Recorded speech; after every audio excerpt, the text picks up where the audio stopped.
BSc agriculture के बाद MSc agriculture करना सही रहेगा या फिर एबीएम एग्रीकल्चर बिजनेस मैनेजमेंट? आप में से कई सारे बच्चों को ये सवाल रहता है और डाउट्स भी रहता है और जानकारी ना हो पाने के कारण सही करियर भी नहीं चुन पाते हैं। कई सारे बच्चे ऐसे तो हैं जो ग्रोथ करना चाहते हैं लेकिन सही ऑप्शन ना होने के कारण या सही गाइडेंस ना होने के कारण जब वो करियर गलत चुन लेते हैं तो वो ग्रोथ नहीं कर पाते हैं। आज के वीडियो में मैं यही बात करूंगा कि दोनों किस तरीके से किस किस बच्चों के लिए परफेक्ट हैं। कौन बच्चा अगर एबीएम करना चाहता है तो वो उसको क्या क्या अपॉर्चुनिटीज क्या क्या करियर यहाँ बनाने को मिलेगा एबीएम में, और कौन बच्चा है जो एमएससी करके अगर वो पीएचडी करना चाहता है तो उसको क्या क्या क्या चीजें मिलेंगी, क्या क्या चीजें डिफरेंसेस हैं, ये सारी चीजें आज के वीडियो में जानेंगे। तो वीडियो को लास्ट तक जरूर देखें। सबसे पहले बच्चों हम बात करते हैं एबीएम की, एग्रीकल्चर बिजनेस मैनेजमेंट। अगर आप प्राइवेट सेक्टर में ग्रोथ करना चाहते हैं और बीएससी के बाद एबीएम करके तुरंत जॉब पाना चाहते हैं तो आपके लिए सबसे बेहतर विकल्प है कि आप एबीएम करिए। एग्रीकल्चर बिजनेस मैनेजमेंट भी 2 साल का कोर्स होता है। ये बहुत सारे प्राइवेट इंस्टीट्यूट्स हैं, गवर्नमेंट इंस्टीट्यूट्स हैं, वहां से एबीएम होता है। जैसे बीएचयू हो गया, वहां भी एबीएम होता है।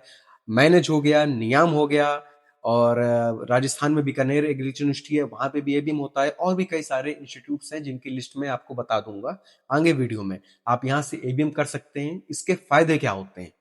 एबीएम का सबसे बड़ा फायदा तो ये है कि आप सरकारी नौकरी की तैयारी से बच जाते हैं और अपना करियर बहुत जल्दी अच्छी जगह बना लेते हैं।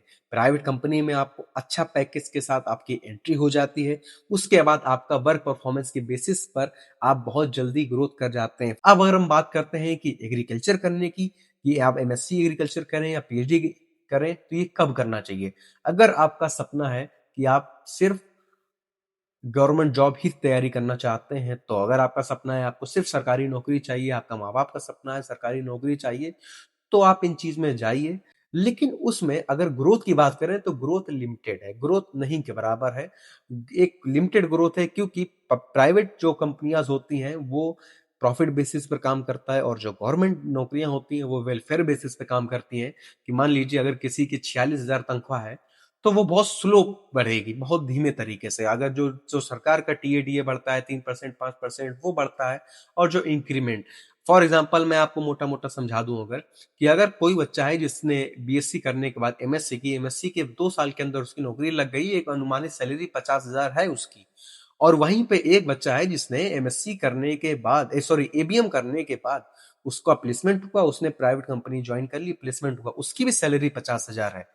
तो जो गवर्नमेंट वाला आदमी होगा वो 2 साल बाद उसकी सैलरी बहुत ज्यादा हो पाएगी, तो 55,000 या 56,000 के आसपास। लेकिन अगर वहीं पर जो एबीएम किया हुआ लड़का है, जो प्लेसमेंट से गया है, उसकी सैलरी कम से कम 2 साल बाद जो इंक्रीमेंट लगा के होगा वो 70,000 के आसपास तो होना तय है। इससे ऊपर ही होगा, इससे कम तो बिल्कुल नहीं होगा। तो ग्रोथ के मामले में आपको क्लियर पता चल रहा है कि ग्रोथ डेवलपमेंट कहां पर है, प्राइवेट सेक्टर में। एबीएम करने के बाद जब आप अच्छे पद पर किसी कंपनी में काम करते हैं तो आप कई सारे लोगों को जॉब दिला सकते हैं, कई सारे लोगों को जॉब अपॉर्चुनिटीज आप दे सकते हैं। आपके जो नोन है या अननोन है, कई सारे लोगों को आप रिक्रूटमेंट कर सकते हैं। आपके अंडर में कई लोग वर्क करते हैं।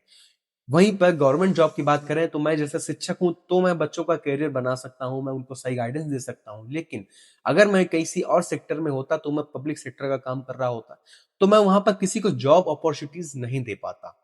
हाँ, जो बात करते हैं लोगों का डर होता है फाइनेंशियल सिक्योरिटी का, कि सर फाइनेंशियल सिक्योरिटी या जॉब सिक्योरिटी नहीं होती है। एग्रीकल्चर सेक्टर में जॉब सिक्योरिटी हमेशा रहती है, और क्योंकि एग्रीकल्चर का बहुत बड़ा मार्केट है, बहुत सारी कंपनियां हैं, उन कंपनियों के लिए बहुत सारी एम्प्लॉय भी चाहिए होते हैं। अगर आप एक कंपनी में स्विच करते हैं तो दूसरी कंपनी में आपको स्विच करने से पहले आपके पास पहले से आपके मेल पर अपडेटेड रिक्रूटमेंट के नोटिस पड़े होते हैं, मेल आते होते हैं कि यहाँ पर पोस्ट आई है। आप जब जाएंगे अपने एक्सपीरियंस के बेस पर तो वहां पर आपको और अच्छे पैकेज पर आपको हायर करते हैं। तो ये अपॉर्चुनिटी सिर्फ प्राइवेट सेक्टर में ही मिलती है।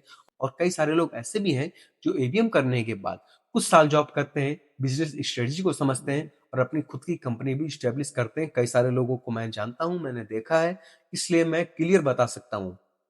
इसलिए उम्मीद करता हूं आपके सारे डाउट्स क्लियर हो गए होंगे। अगर आपको अभी कोई डाउट है या कुछ भी आप पूछना चाहते हैं, कमेंट बॉक्स में जरूर पूछिए, मैं उस पर जरूर वीडियो बनाऊंगा। बाकी लोगों तक ये वीडियो शेयर जरूर कीजिए, चैनल को सब्सक्राइब जरूर कीजिए। Thank you.